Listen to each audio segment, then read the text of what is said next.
Hi, good morning. Pinapakilala ko pala sa inyo ang aking pusa na si Buknoy. Ayan, ayan si Buknoy. So, today,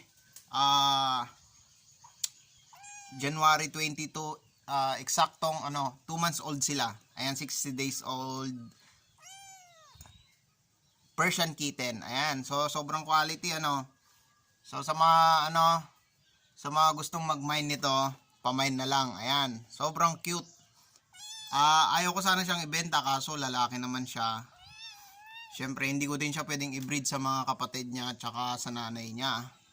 So as much gusto ko sana talagang iwan siya pero syempre hindi pwede. Ayan, so ang hirap bitawan pag ganito kaganda. Ganito kagandang pusa. Ayan Tingin ka sa camera. 'Di ba? Sobrang cute mga par. Open din siya open din siya for installment. So kung malapit lang dito sa Anda pwede.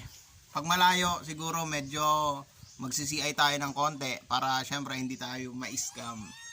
Ayan. Ayan sobrang cute. Male po siya male. Bali ang release nito siguro pag mga 2.5 buwan na or mga 3 months. Ayan. So ayan, pa-mine na lang, pa-comment kung gusto niyo po siya. Ayan. Hello. Ayaw niya tumingin sa camera eh. Tsaka siya po ang pinakamalambing sa kanilang tatlong magkakapatid. Ayan, sobrang lambing po niya. Sobrang playful. Ayan. Ayan.